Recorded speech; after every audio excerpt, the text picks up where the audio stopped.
이번 주 요절은 시편 118편 15절 16절 말씀입니다. 118편 15절 16절.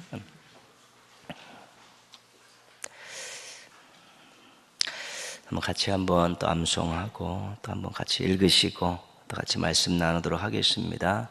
의인들의 장막에는 시작. 의인들의 장막에는 기쁜 소리 구원의 소리가 있으며 여호와의 오른손이 권능을 베푸시며 여호와의 오른손이 높이 들렸으며 여호와의 오른손이 권능을 베푸시는도다. 시편 118편 15절 16절 말씀. 아멘. 이 118편 그 시인의 그 고백을 쭉 보면 주변에 핍박하는 사람들이 좀 많이 있었습니다. 그래서 마음으로도 또 육체적으로도 힘든 시간들을 보냈다는 것을 이제 알게 됩니다. 근데 이런 환경 속에서 시인이 가지고 있었던 중요한 신앙적인 그런 고백이 있었는데요. 그 한 가지는 여호와는 내 편이시라. 여호와는 내 편이시다. 그래서 하나님이 자기 편이기 때문에 누가 함부로 할 수 있겠냐는 그런 당당함이 있었다는 것입니다. 하나님 여호와는 내 편이시다. 또 하나 가지고 있었던 확신은 여호와 외에 의지할 것 없다. 여호와 밖에는 의지할 분이 없다. 하나님 의지하면 넉넉히 이길 수 있다라는 그런 자신감을 가지고 있었다는 것입니다. 환경은 너무 어렵고 힘들고 또 사람들은 자신들을 계속 핍박함에도 불구하고 여호와는 내 편이다. 여호와 외에 의지할 것 없다. 이런 확실한 신앙의 고백과 태도를 가지고 있었습니다. 그랬더니 오늘 요절 말씀을 이제는 고백할 수 있게 되었다는 것입니다. 의인들의 장막에 기쁨의 소리, 또 구원의 소리가 울려 퍼집니다. 장막이라는 것은 작게는 가정이고 좀 더 넓히면 신앙 공동체라고 이야기할 수 있는 것이지요. 그래서 하나님에 대한 분명한 고백과 태도를 가지고 있는 이 의인들의 모여있는 이곳에는 기쁨의 소리가 울려 퍼지고 또 구원의 소리가 들려오게 되었다는 것입니다.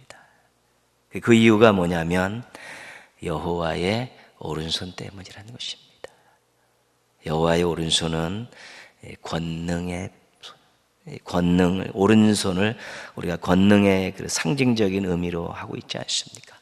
여호와의 오른손에 능력 있는 이 손이 하나님 함께 하시니까 그 손으로 도와주시니까 기쁜 소리, 구원의 소리가 날 수밖에 없었다는 것입니다. 아무리 환경이 어렵고 자신을 핍박하는 자들이 있었지만 하나님은 내 편이십니다. 하나님 외에 의지할 것 없습니다라는 이 의인의 고백과 태도를 가지고 있으니까 하나님께서 여호와의 오른손이 임하셔서 도와주시고 해결해 주시고 함께 해 주시면서 이제 그 모든 근심 걱정들이 기쁨으로 바뀌고 힘든 상황 속에서 나락에 떨어진 것 같은 암울한 환경 속에서 구원받았다는 그런 소리를 외칠 수 있게 되었다는 것입니다. 의인들이라는 것이 그런 건 아니겠습니까? 하나님과에 대한 고백과 태도가 분명한 것이죠. 시편 118편 시인은 하나님은 내 편이십니다.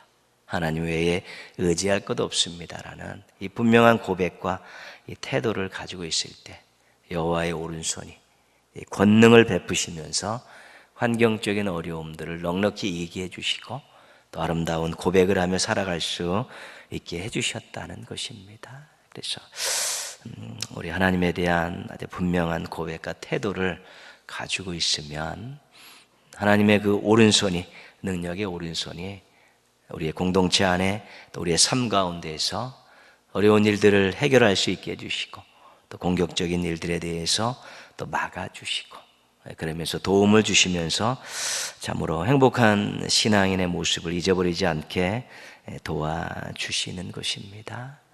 하나님에 대한 태도가 분명하면 우리를 향한 하나님의 태도도 아주 선명한 것입니다. 모쪼록 또 하나님에 대한 분명한 고백과 태도를 유지하셔서 여러분의 삶 가운데, 가정 가운데, 또 여러분들의 작은 신앙의 공동체 가운데에서 기쁜 소리, 또 구원의 소리가 넘쳐나는 것을 항상 경험하며 사시기를 주님의 이름으로 축복합니다. 아멘. 우리가 아브라함 얘기를 지금 계속 보고 있는데, 이제 아브라함 이야기의 절정으로 이제 치닫고 있습니다. 계속 반복되는 이야기를 할 수밖에 없는 것이 연결되어 있는 내용이기 때문에 그렇습니다. 아브라함이 하란을 떠날 때 그 나이가 75세였습니다. 그때 하나님께서 세 가지 약속을 하셨죠. 땅, 민족, 그 다음에 축복의 통로가 되게 해주시겠다는 것이죠. 그래서 땅을 주시겠다, 민족을 주시겠고, 네가 가서 만 사람들의 그 족속들의 그 복이 되는, 복의 근원이 되는 축복의 통로가 되게 해주시겠다는 그런 약속을 주셨습니다. 가나안 땅에 도착해서 살던 중에서 땅에 도착은 했지만 지금 아브라함의 입장에서는 이 민족에 대한 약속에 대한 어떤 확신 있는 이 실마리가 한 가지도 없었습니다. 그래서 조금 마음에 의심도 생기고 불평도 생겨서 하나님께 집에 있는 다메섹 사람 엘리에셀 그냥 상속자로 삼겠습니다. 우리 부부 늙어서 자식을 낳을 수 없는데 그냥 엘리에셀이라는 이 종을 양자로 삼고 이를 상속자로 세워서 대를 잇겠습니다. 그렇게 하나님 앞에 이제 말씀을 드렸죠. 하나님께서 네 몸에서 날 자가 네 상속자가 된다. 엉뚱한 생각하지 마라. 그러면서 하나님께서 하늘의 별을 봐라.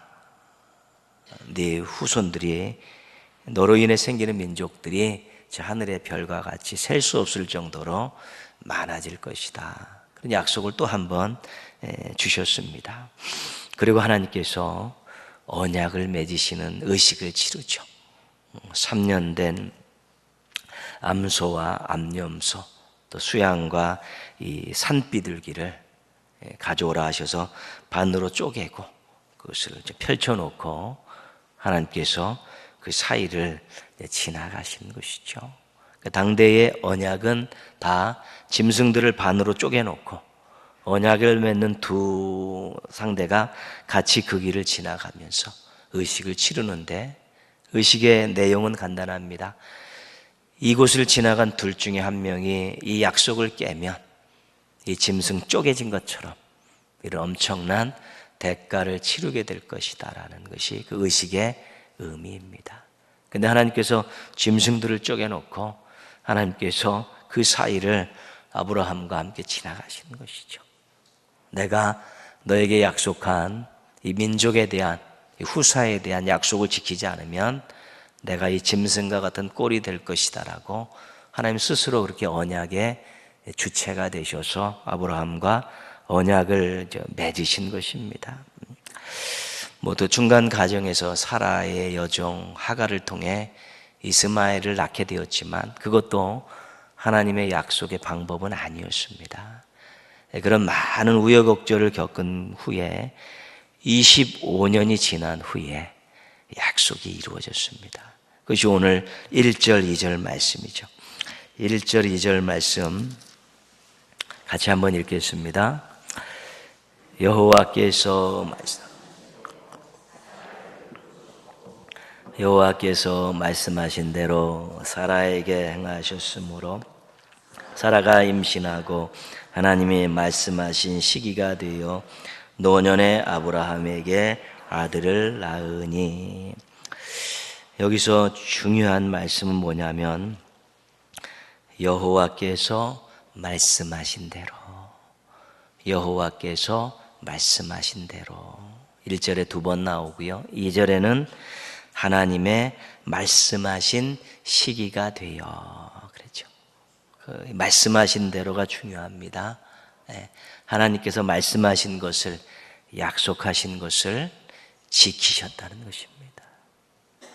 언약을 성실하게 지키셨다는 것입니다. 그래서 민족에 대한 그 언약의 첫 단추인 그 아브라함과 사라를 통해서 낳은 아들을 주셨다는 것입니다. 그래서 100세의 아들을 주셔서 아들의 이름을 하나님께서 말씀하신 대로 이삭이라고 짓고 8일 만에 할례를 받게 했다는 것입니다. 하나님 말씀하신 것을 이루셨습니다. 몇 년 만에요? 25년 만에요. 그래서 오늘 우리가 이 하나님을, 우리가 성경에서는 신실하신 하나님이다 그렇죠. 약속을 지키시는 하나님을, 언약을 깨지 않고 지키시는 하나님을 우리가 신실하신 하나님, 말씀하신 바를 이루시는 하나님을 신실하신 하나님이다 그렇게 말씀합니다. 그런데 25년 만에 이루셨죠. 그러니까 우리들의 측면에서 볼 때는 너무하신 하나님 이렇게 생각할 수도 있습니다. 약속하셨는데 25년 만에 주셨으니까요, 좀 너무하신 하나님, 그런 측면도 없지 않아 있는 것이지요. 그러나 우리가 정말 믿음의 가족들을, 사랑하는 가족들을 위해서, 또 친구를 위해서 지인을 한 명 정해놓고 또 기도해 왔을 때, 어떤 분은 정말로 30년, 40년 걸렸다고 고백하는 분도 있지 않습니까? 그래서 이게 너무하신 하나님이다, 들어주시려면 좀 빨리 들어주시지, 이렇게 오랜 세월 기다리게 하셨는가? 신실하신 하나님이라는 것은 믿겠는데 너무하신 하나님입니다 라는 그런 고백을 또 할 수 있을 정도의 긴 시간이 필요했다는 것이지요. 애간장 다 녹도록 때를 그렇게 늦추어 놓으신 것입니다. 아브라함과 사라의 믿음을 중간중간 테스트하시면서 그들의 믿음을 연단시키신 측면이 있는 것입니다. 그리고 사모함을 키우시고 귀함을 알게 하신 측면도 있는 것입니다. 어떤 시간이 길어질 때요, 응답의 시간이 길어질 때 하나님 너무하십니다 이야기할 수 있습니다. 그러나 결코 기다렸던 그 시간이 무익한 시간은 아니라는 것입니다. 그것을 기다리는 동안에 정말 하나님께 매달려서 기도했던 그 시간들, 또 이것들이 응답되어지면서 하나님에 대해서 더 많이 알게 되고 하나님을 더 신뢰하게 된 그런 훈련의 그런 측면도 있고요. 25년 기다려서 얻은 것이 얼마나 귀한 것인가, 이 귀함에 대한 부분도 있다는 것입니다.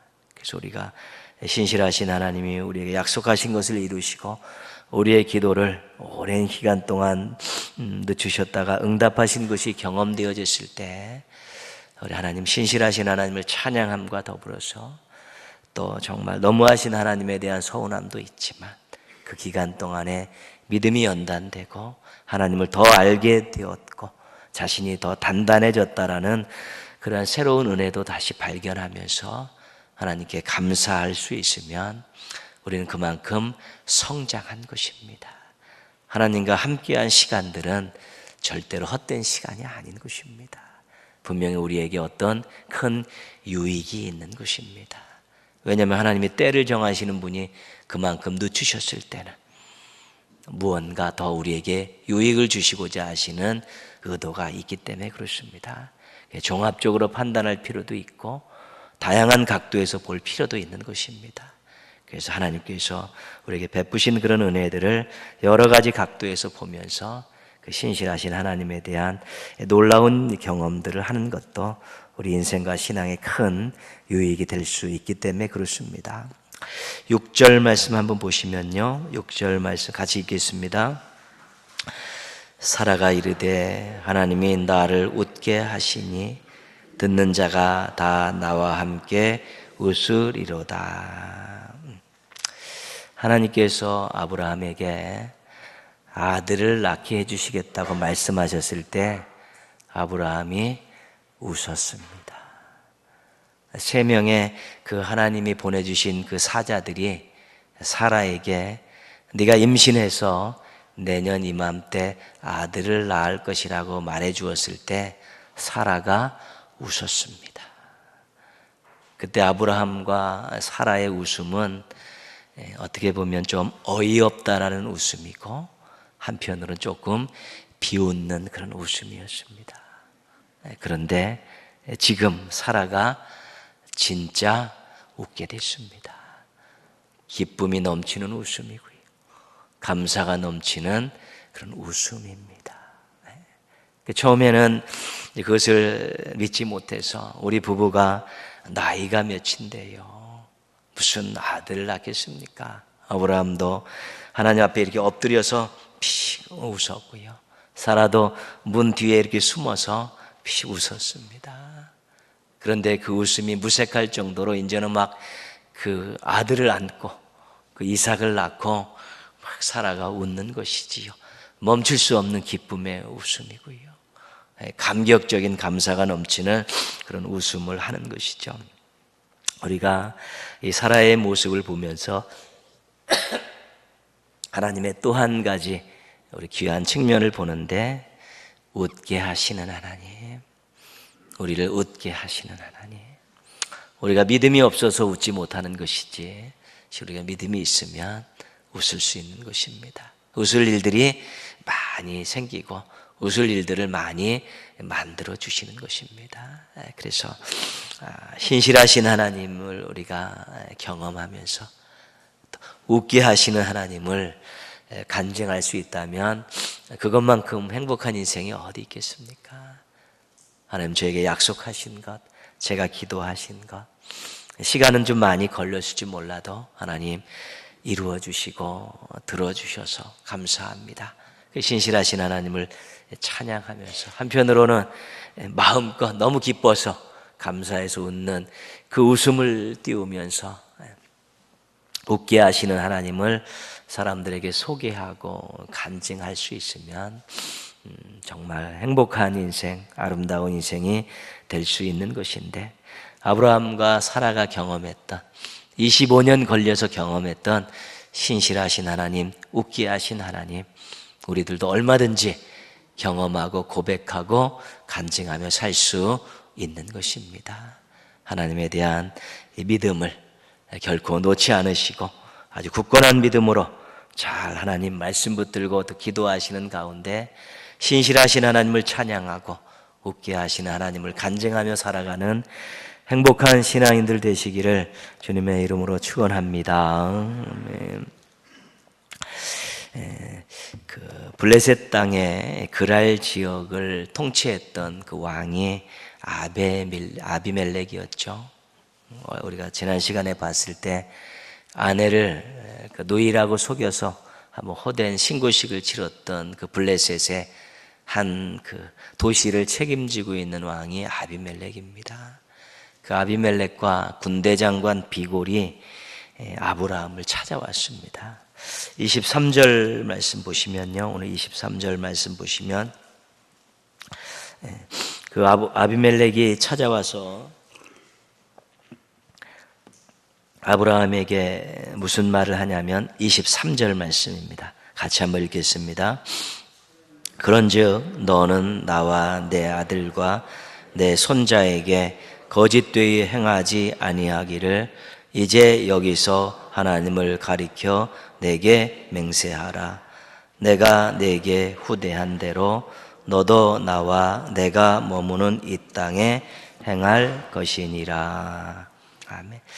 이 말은 무슨 말입니까? 아비멜렉이 나뿐만 아니라 내 아들과 내 손자들에게도 네가 후대했으면 좋겠다. 나와 내 아들과 내 손자들에게 네가 도와주고 울타리가 되어줬으면 좋겠다. 그리고 내가 다스리는 이 땅도 네가 나중에 잘 대해주고 또 잘 지켜줬으면 좋겠다. 이제 그런 취지의 말을 하고 있는 것입니다. 이해할 수 없는 그런 말이죠. 얼마 전에 아내를 루이라고 속여서 아비멜렉에게 책망을 받았던 아브라함 아니겠습니까? 아브라함 입장에서는 어떻게 보면 좀 아내를 루이라고 속였던, 신실하지 못했던 그런 사람인데, 그리고 자기는 한 지역을 책임지고 있는 왕이고, 아브라함은 이방 땅에서 온 나그네 인생을 살고 있고 이제 정착을 하고 있는 그런 이방임에도 불구하고 아비멜렉이 아브라함을 찾아와서 우리 가문을 지켜주고 내가 다시는 이 땅을 후대에 줬으면 좋겠다, 나 약속하자, 지금 막 그렇게 서둘러서 이야기를 하고 있는 것입니다. 27절 말씀 보시면 아브라함이 양과 소를 가져다가 아비멜렉에게 주고 두 사람이 서로 언약을 세우니라. 결국은 아비멜렉이 제안했던 이 언약을 같이 맺게 된 것입니다. 그러니까 실은 아브라함의 입장에서는 이렇게 파격적인 제안이 들어올 줄은 몰랐지요. 이 당대의 그 부족사회, 시족사회는 자기를 지켜줄 사람이 자기 친지들밖에 없는 것입니다. 그래서 모여 사는 것입니다. 그 지역을 떠나 다른 곳에 가서 어떤 해코지를 당할 때 그 사람들이 지켜주지 않습니다. 그런데 아브라함은 지금 자신의 가족밖에 없는 것 아니겠습니까? 근데 토착되어 있는 이 본토백이, 그것도 권력이 있는 그 아비멜렉이 와서 평화협정을 맺자고 하니까 아비멜렉의 입장에서는 굉장히 좋은 일이죠. 자신의 안전을 보장받을 수 있는 아주 파격적인 제안이었기 때문에 아브라함은 마다할 일은 없는 것이고요. 근데 아비멜렉은 뭐가 아쉬워서 그런지 아브라함에게 평화협정을 맺자고, 우리 후손들과 이 땅을 네가 후대에 쓰면 좋겠다라는 그런 언약을 맺자고 막 지금 서두르고 있는 것이지요. 아브라함의 입장에서는 손해날 것이 없는 것이기 때문에 평화협정을 맺고 언약을 서로 세운 것입니다. 아브라함은 이해가 되는데 아비멜렉이 왜 그랬을까? 뭐가 아쉬운 게 있다고? 이방 나그네 인생들이 와서 지금 이 땅에 정착하려는 그 이방인들에게 언약을 맺자라고, 맹세하라고 막 저자세가 되어서 요구를 했을까? 그 이유를 우리가 오늘 말씀 속에서 찾을 수가 있습니다. 22절 말씀이죠. 22절 말씀 보시면 그때 아비멜렉과 그 군대 장관 비골이 아브라함에게 말하여 이르되, 같이 읽겠습니다. 내가 무슨 일을 하든지 하나님이 너와 함께 계시도다. 아비멜렉이 이제 아브라함이 이제 자기 인근에서 거주하는 거 보고, 또 지난번에 한번 그 아내 문제로 이제 접촉이 있었지 않습니까? 계속 주시하고 보고 있는데 저 인생이 자신의 능력으로 사는 인생이 아니라는 것을 알게 됐다는 것입니다. 잘 되고 잘 살고 이방 땅에 와서 잘 정착하고 잘 살고 있는데 그것이 인간의 힘으로 되어지는 것이 아니라는 것입니다. 그래서 아비멜렉이 뭘 발견했냐면 아브라함은 하나님이 계시다, 하나님이 아브라함을 도와주고 있구나, 이것을 아비멜렉이 이제는 확인을 한 것입니다. 저 사람은 함부로 건드려서는 안 될 사람이고, 저 사람과 좋은 관계를 맺고 사는 것이 나와 내 가정과 내 나라가 앞으로도 참으로 좋은 삶을 살아가는 데 있어서 아주 중요한 일이라는 것을 아비멜렉이 이제 깨닫게 됐다는 것입니다. 그래서 본인이 아브라함을 찾아와서 언약을 맺자, 맹세해달라, 막 지금 저자세가 돼갖고 막 아브라함에게 애걸복걸하고 사정을 하고 있는 것입니다. 아브라함이 유대에서 잘나서 그런 것이 아니라 아브라함 배후에서 아브라함을 도우시고 인도하시는 하나님을 아비멜렉이 보았을 때 그가 아브라함에게 찾아와서 그러한 모습으로 언약을 맺자라고 맹세해달라고, 나와 내 자손과 이 땅을 네가 후대해달라고 지금 그렇게 간곡하게 부탁을 하고 있는 것입니다. 그래서 아브라함이 이제는 언약을 맺고 또 맹세를 하고 이제 그 우물을 브엘세바라고 그렇게 짓는 그런 일들을 이제 아브라함이 이제 경험하게 되는 것입니다.